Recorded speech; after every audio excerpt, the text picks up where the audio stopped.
very quick update. In the morning, I spoke about, in the opening talk, about India, the Indian contingent doing great at the Asian Games. And very recent update is that India has reached 91 medals in the Games.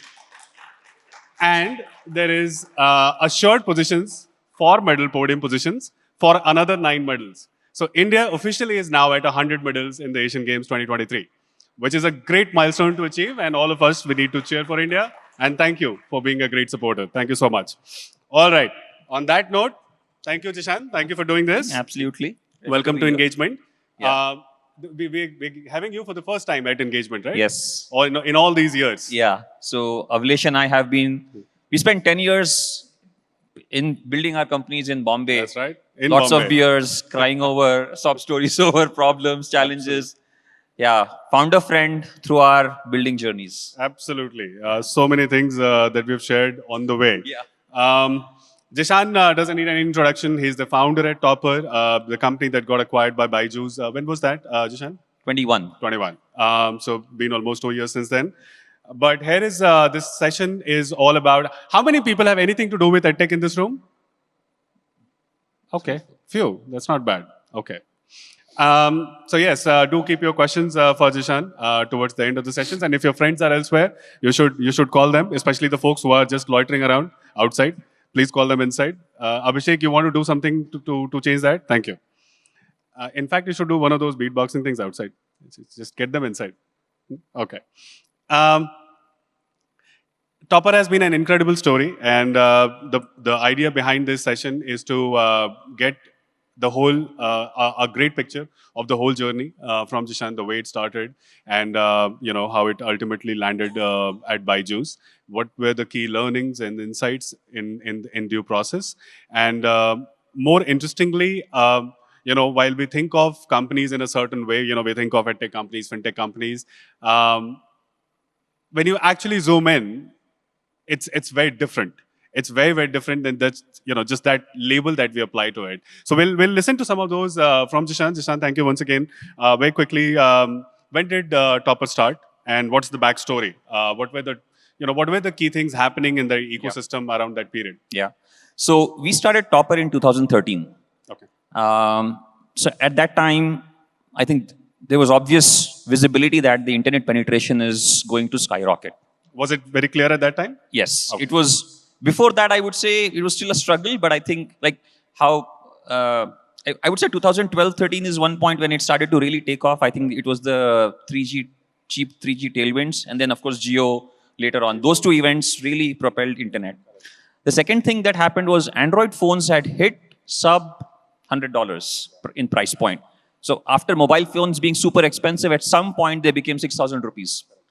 At that point, it became obvious that everybody would have a mobile phone in their pocket, which meant that if you looked at a city from the plane, essentially everybody had a computing device slapped to their thigh, which was an incredible moment, right? So things you can do with computing was very obvious.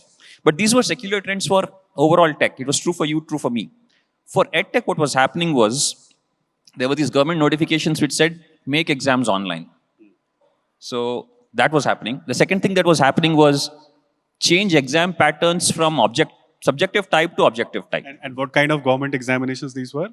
Essentially, pretty much all exams, the notification would come that make exam online. Okay. They would try, fail, and then they said, okay, 2 more year extension, make it online, right? So pretty much all exams. JEE started to go online. You had the option of taking it online, computer-based, right? And they became objective type also. JEE was like a 10-question paper back then. Yeah. Back in those days. The good old days. And it became like a How many people have appeared for the JEE here? Huh? Anybody? Or quite a few? Anybody who gave a 10-question JEE? JEE before the screening and mains when there was only one exam. Yeah. Anybody from that era? Yeah, Nobody. So we are too old. Or there's someone. Hands in the back. Yeah. So you only needed to solve like 5 or 6 questions out of those 10 to make it to IIT. So anyway, so those things were changing. And we were at the intersection of this. Exams are going online. Exams are becoming objective type. Massive computing power. So learning is going to change. And now it is possible to do something using tech and computing. So that was the trigger. Okay.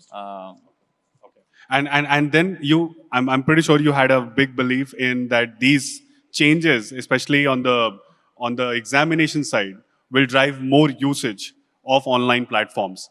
Because people were going to coachings and they were already studying for these examinations. Yeah. You could see that change happening at that time. Yeah, actually, see, if you look at like overall India, two things stand out. One, which is the very obvious thing, that is, we want to invest in our child's education.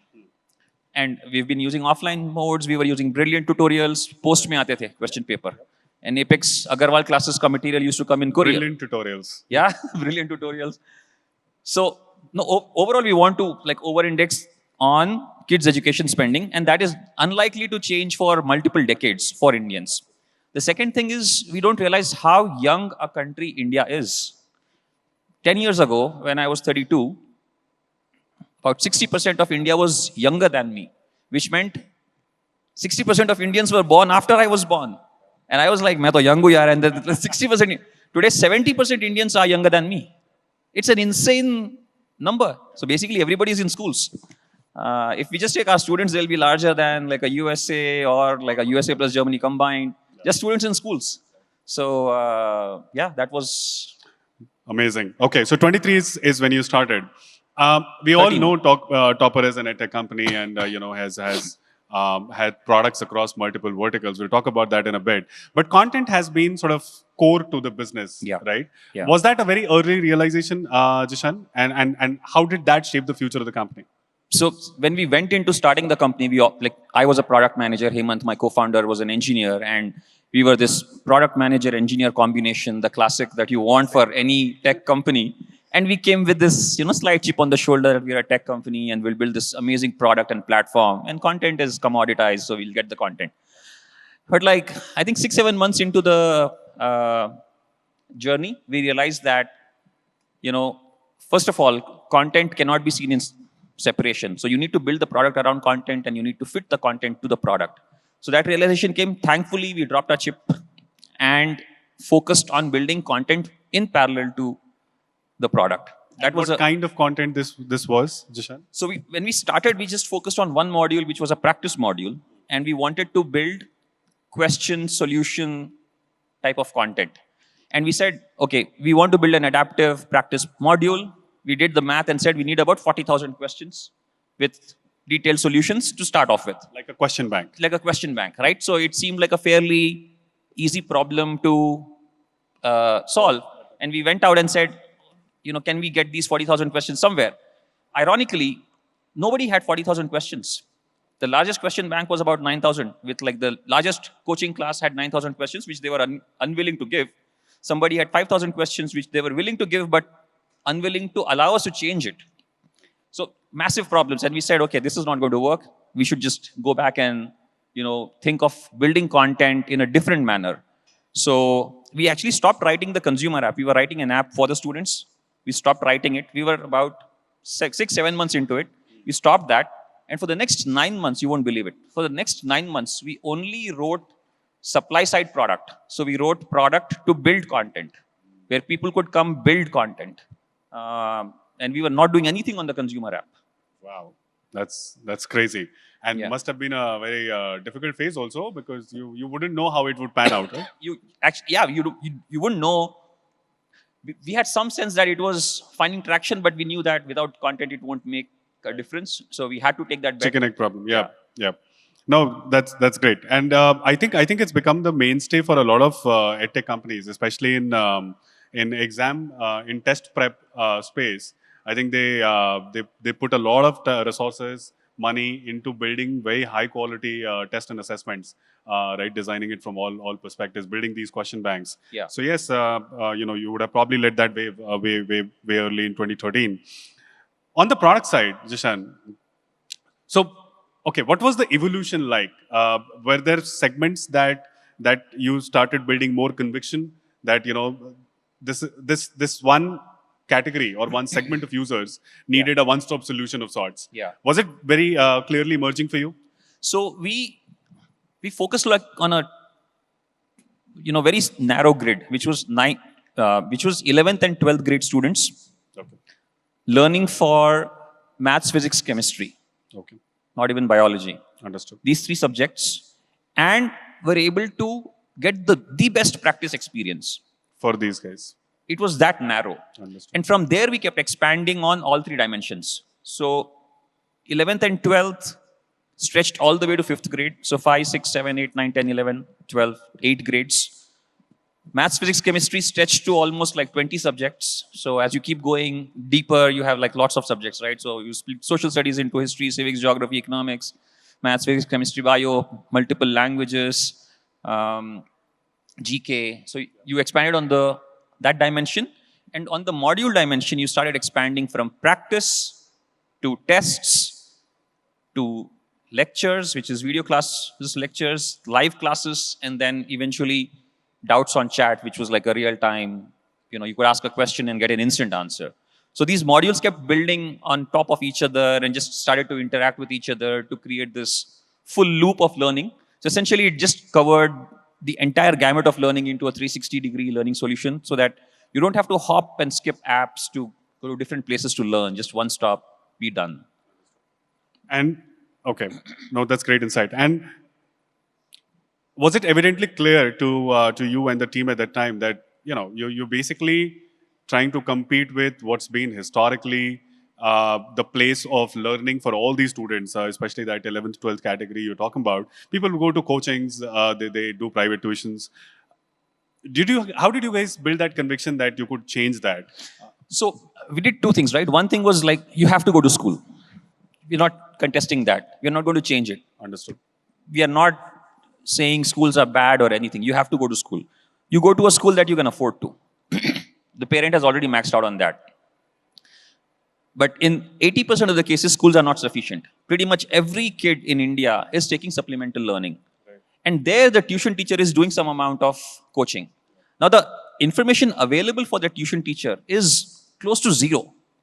Your neighborhood restaurant, what is the rating, what is the delivery time, what are the dishes, what are the ratings on those dishes, what are the comments, everything you know. But your tuition teacher, you don't know how many students he coached last year, what were their scores, how did the scores change, what were the results, what is his degree or her degree. You don't know anything about the tuition teacher. So it's very random. And we said supplemental learning can completely change. We can definitely deliver a 3x experience on tuition teacher. And then another 3x on what you can do in just the learning journey, because, adaptive learning, deep learning, all of that. 10 years since then to what you see now, a lot of edtech companies have moved to doing a hybrid of online, offline, to address that. What's your most recent view on how this is going to shape up in the future? So, definitely hybrid. But it cannot be, it's a complex answer, but basically what you have to build is, you have to build a product that is super high gross margin on the first step. And then you build a medium to low gross margin product on the last step. And people often do the reverse, and then they fail. What they try and do is, I'll build you a low gross margin product at start, you try this, and I will try to get a high gross margin product at the end, where I will make money, is what everyone tries to do and fails. What you need to do is high gross margin product first, and then you say, okay, I will also give you doubts on chat. On doubts on chat, you can't make money. A tutor answers a question, you get charged 20 rupees, he gets paid 22 rupees. So you're actually negative on that. But you don't offer that at the first step. You offer that, you buy my learning product where I make 80% margin, and then you buy this in the platinum package. So I think that is super critical. Understood. And similarly, hybrid also. When you want to do like offline, again, offline will be a low gross margin product. You won't make more than 20% gross margin there. It can't be offered as your user acquisition strategy. It can be offered as a club, as a privilege lounge. You do this, and then you come here to learn. Understood. Understood. And you think that's going to work? It is going to work, yeah. Basically, you don't need offline for learning. You need offline for babysitting. Yeah. Parents don't have the time. They want to send them somewhere so that, they are in that learning environment for 3-4 hours. Correct. Correct. Learning if you're motivated, you can learn anywhere. You can learn anywhere. That is true. That's true. And that's probably the only thing to solve for. Yeah. So solve for motivation. That's not a tool for learning. It's essentially environment for comfort. Yeah. In this very long journey of building the product, Zishaan, and because you're on the build side, I'm pretty sure you have had your moments of serendipity in the product. Yeah. Do talk about those. So, for example, doubts on chat. So, like our overall goal at Toppr was to complete the learning loop and not let student exit the learning loop. It was very important for us that the student gets stuck in that learning loop. निकलने मत देना बस. कुछ करता है, and the ease with which the learning loop breaks is just incredible, right? It breaks very easily. कुछ कर रहे हो, नहीं समझ में आया, छोड़ दो. कुछ और किया, नहीं समझ आया, drop it. So, trying to catch you at all points and put you in another learning loop. नहीं समझ में आया, वीडियो देख लो. ये नहीं समझ में आया. So finally we got stuck at, you have exhausted most of your tools. Now you need to ask a tutor. So somebody said, okay, ask the kids to mail the question. We will reply. So we created this. Send your question and we'll reply to you in an email in 24 hours. And one PM came and said, what is this 24-hour nonsense? I want it now. You ask me. I ask a question, you reply instantly. It should be like chatting. So I was like, that's an incredible ask. So it came from, and we literally named the product Doubts on Chat, right? Like you ask a doubt on the chat and some tutor will instantly join. And it became a rage. The best people to solve these questions were kids in IIT first year, second year. And they're the best. Absolutely. And they are unhireable because they are in college, so you can't hire them in your teams. So the best way to do that is to build a tech platform where they can work part-time. And for them, making part-time income is just incredible. So all those pieces just added up. And we created this platform where students could ask a question on chat. They would instantly reply. Kids were making money on that side. It just flew like crazy. Amazing. And I think that must have probably been the origin for a lot of these doubt-clearing products that eventually came. It essentially like kicked off a minor category. It picked up but a category. Again, the inside there was it's a low gross margin You product. don't make money on that. You can't be the first step, right? It has to be the last step. So where you place your products is important. Yeah. No, I know you're very touchy about this topic, but of all the things that you didn't want to do, which you ended up doing, is build this large army of salespeople. Yes. Why did you need them, and why did you have to give in to that? So, see, unlike a shirt or a shoe, where you can buy multiple shirts. So you go wrong with one shirt, you can always get another shirt in 2 months, 3 months, right? With kids' education, you buy these products for a year. Correct. And you can't like roll back. You just can't say, okay, I'll go back and restart this process. So it's a very, very involved decision. And it was a very expensive purchase also.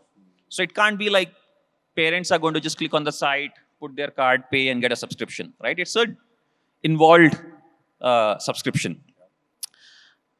We knew that it was an involved decision and buying process, and that's why we had this assisted sales team, which was a tele-sales team, which was doing this sales. Okay. In parallel, what we had was a B2B team. We also wanted to experiment by selling to schools. So there we said we need a field sales team.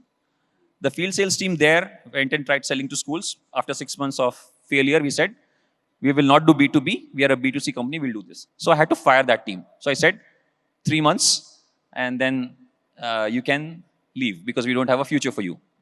So one of the guys said, I will do B2C on the field. I said, what nonsense? How can you go and sell to individual customer house by house? He said, आपका क्या जा रहा है? 3 months salary दे रहे हो ना? I will sell for 3 months. If it works, works. Otherwise, anyway, you're paying me. I said, okay, try.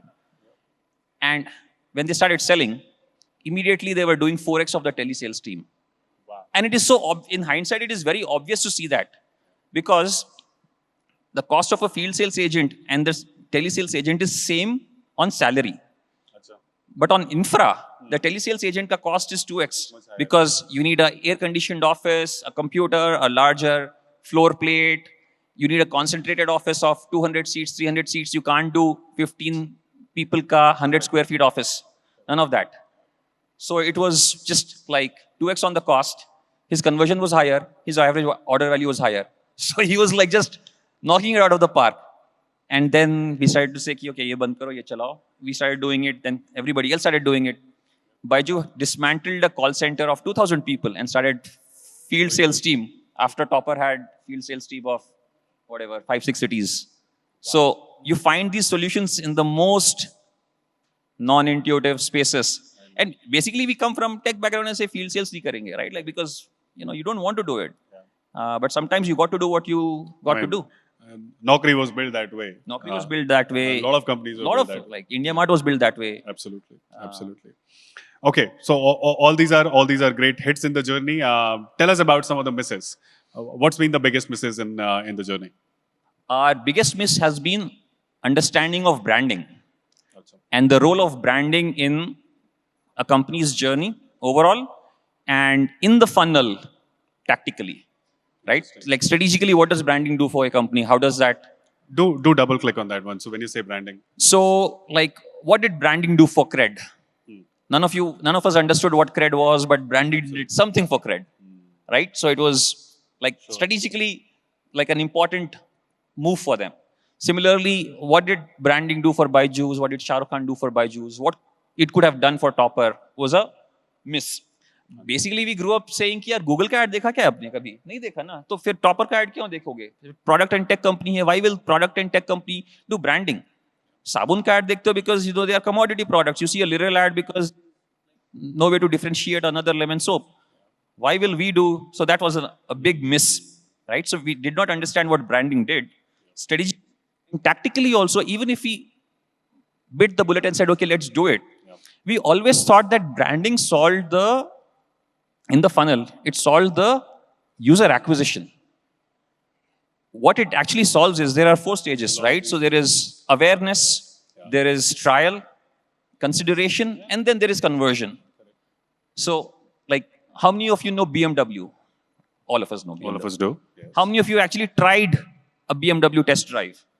I did. A Some of lot of people would have. How many some of you of have us. driven a BMW or even a test drive? Some of us, right? Like, Okay. how many of you actually considered buying it? And how many bought it? Okay. And how many know about BMW? All of us. All of us know about BMW.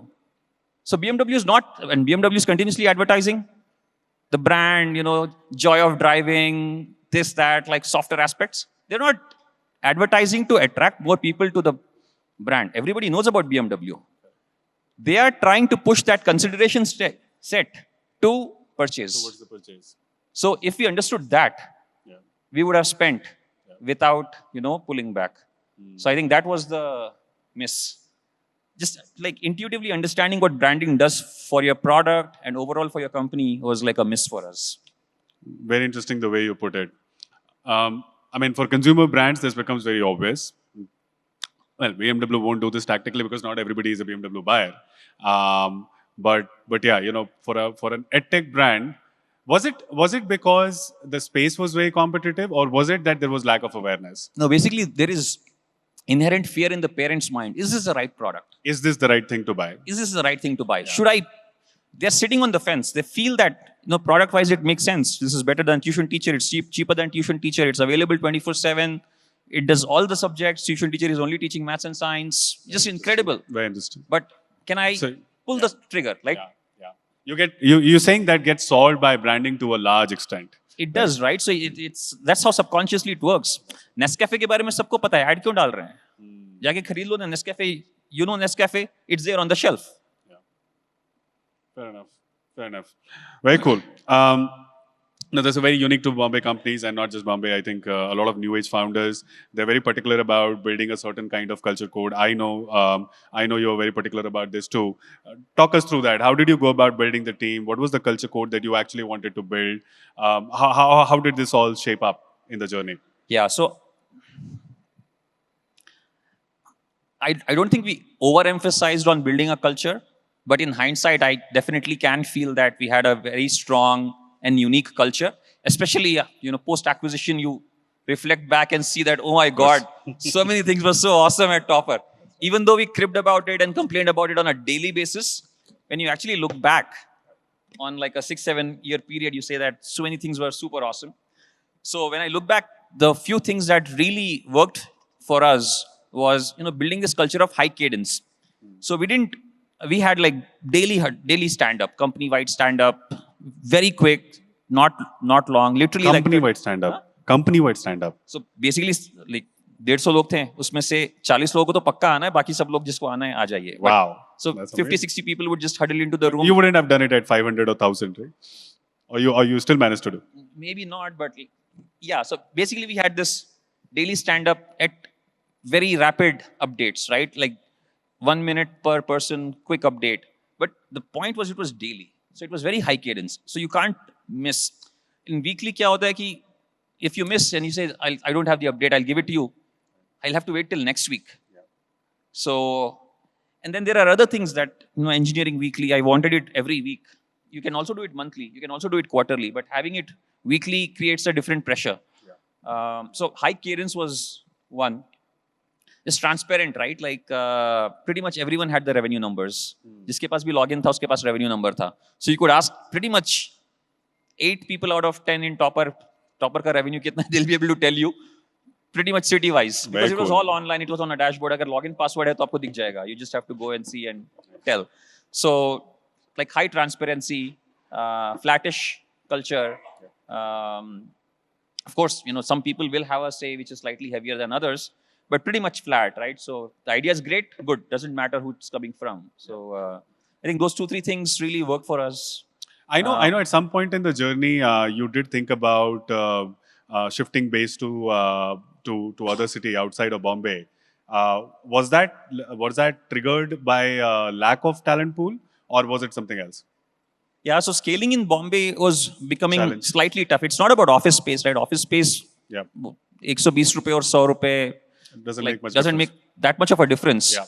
But I think overall living costs for employees is hard.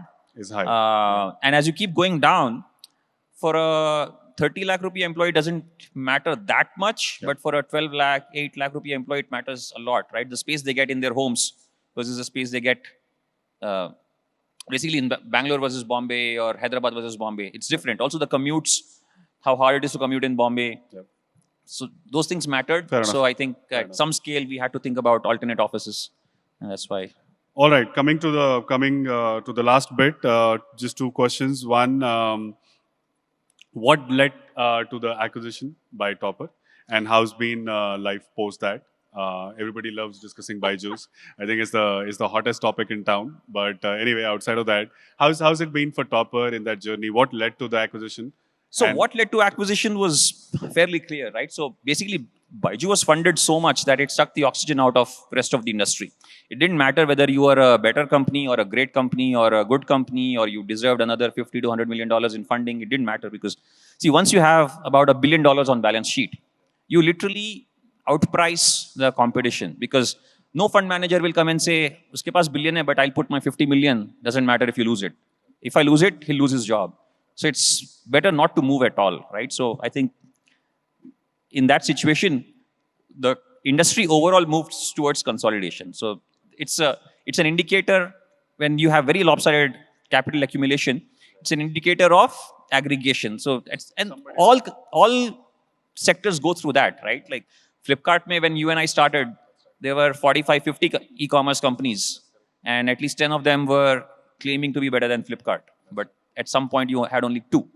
So so I think that was the trigger for us to consolidate into just one. How's been life post the acquisition? Good question. I don't control most of it. It's like we are just friends, no comments. Yeah, life has been good for me. But overall, I think Byju's as a company could have done better. A little chaotic in the last 1.5 years.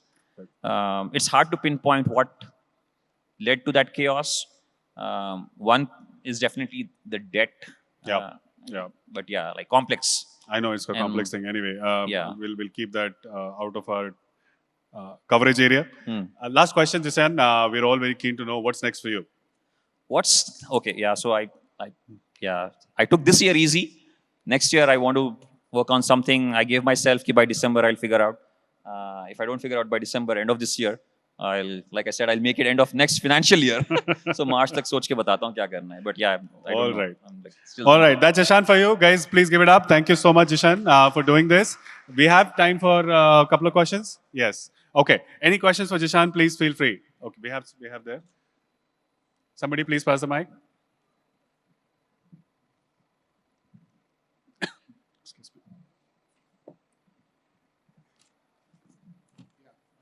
Hope I'm audible?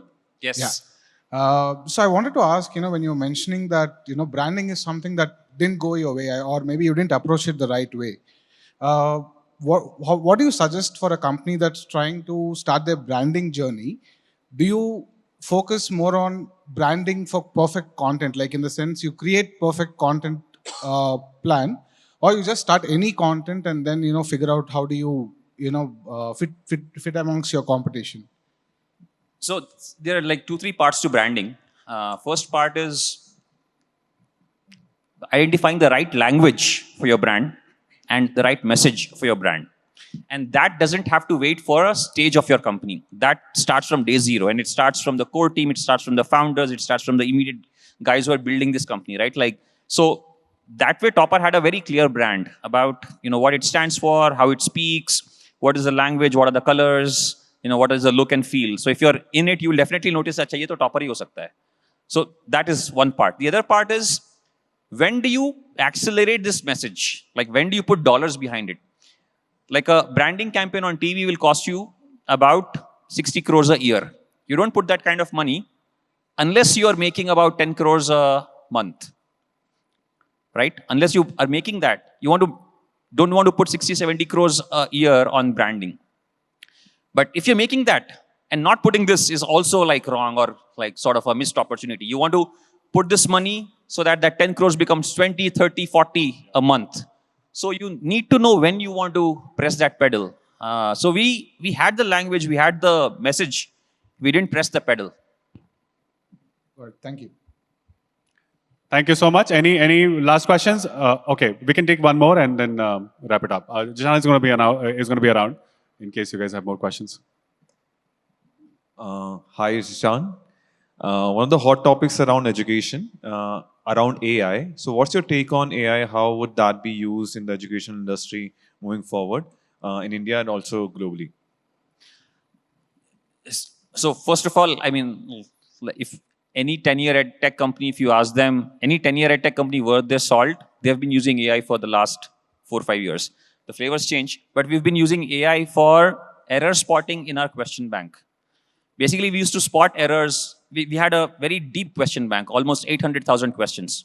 Or there are bound to be errors in questions and solutions. Now, one way to spot error was to eyeball.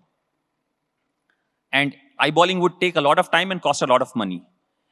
And some content manager, and it's not a product manager, but he just came up with this idea that if good students are getting this question wrong, then there is something wrong with the question, not with the student. Simple insight. And he said, can we identify, just from exam taking pattern, which questions are consistently wrong? And there we were able to say, yaar, isme to error rate went from like 0.5% to, for that selected set, error rate went to like 20%. So eyeballing was literally 40 times cheaper. Quoting from a very recent movie I watched, there are no bad students, there are only bad teachers. So there are going to be AI applications on minor tasks like these to major tasks like creating a complete video lecture out of AI. So it just depends on how you apply. To be honest, out of the box AI solutions have been present where like we didn't write it, but we've been using it for pretty much 6-7 years now. It just depends on how do you start applying these. And it's not going to be like a single bullet. एक चीज में apply कर दिया तो life change हो गई. Toppr में कम से कम 50 जगह AI use होता था. And pretty much all companies will start using AI. It's more visible now, but I think most companies have been using some sort of AI for multiple tasks. How many people here are interested in me asking Zishaan a question on user retention as a topic for his business? If that's the case, I'll ask him one. Okay, quite a lot of people. I'm sorry. How could I miss that? I'm really sorry. Yeah. So Zishaan, unlike we saw a lot of consumer brands, D2C brands, e-com companies, travel companies. How does an edtech company like yours think of user retention? What defines what you want to achieve in user retention? Okay. So actually, it is the good thing about user retention is it is independent of edtech. That's true. Or it is actually independent of tech. It's just every business. It's every business. Actually, so I used to tell my team, everyone in product and even in engineering, सुबह उठ के आपको 3 चीजों की पूजा करनी है. Engagement, frequency, retention. ये तीनों चीजों की पूजा कर लो तो ऑफिस आना. Absolutely. Right? So I'll tell you engagement, frequency and retention with a चाय की दुकान. Every time you walk into a चाय की दुकान, what is he thinking? चाय लेगा और शायद समोसा भी ले लेगा. चाय ले लेगा और बिस्किट भी ले लेगा. So essentially he's increasing your, for him, that is the engagement. कि चाय, samosa plus biscuit is equal to high engagement, only chai is low engagement. That is engagement. Then he hopes कि आप एक बार आए और कभी नहीं आए. Daily आया करो यार. हफ्ते में 4 बार आया करो. That is his frequency. कि 4 बार, ये सर 4 बार आते हैं, ये सर 5 बार आते हैं, ये सर दिन में 2 बार आते हैं, ये सर दिन में 2 बार सुट्टा मारने आते हैं और चाय पी के जाते हैं. So he's already thinking engagement and frequency. ये सर और ये मैम पिछले 12 महीने से आ रहे हैं. Is retention. So these 3 things are the key for every business. Now you have to identify कि आपका engagement क्या है. For Toppr it was minutes used per day. For Zomato it can be something else. For Paytm it can be something else. But engagement into frequency. Do you use it daily? Do you use it 3 times a week? Do you use it 4 times a week? And then retention. Do you use it for months? Do you use it for years? Do you drop off after 2 months, 3 months, 4 months? So specifically on the retention, every product manager needs to start his journey by defining what his elbow curve should be. You start off at 100, you quickly drop off to whatever floating level, and then it should stay flat. If it doesn't stay flat, so then the founders need to intervene and say, bhai, baki doesn't matter what is happening. If your user retention curve is tending to 0, you have a massive problem. Aaj nahi to 3 saal baad aayega, because at some point you stop acquiring new users. And once you stop acquiring new users, if you don't have retained users, then there is like you're on a treadmill. Ki at certain scale, your outgoing users will be way more than what you can get in. So you need retention. So your elbow curve needs to float.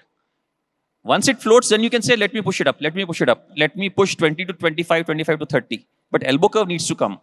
So retention has to come.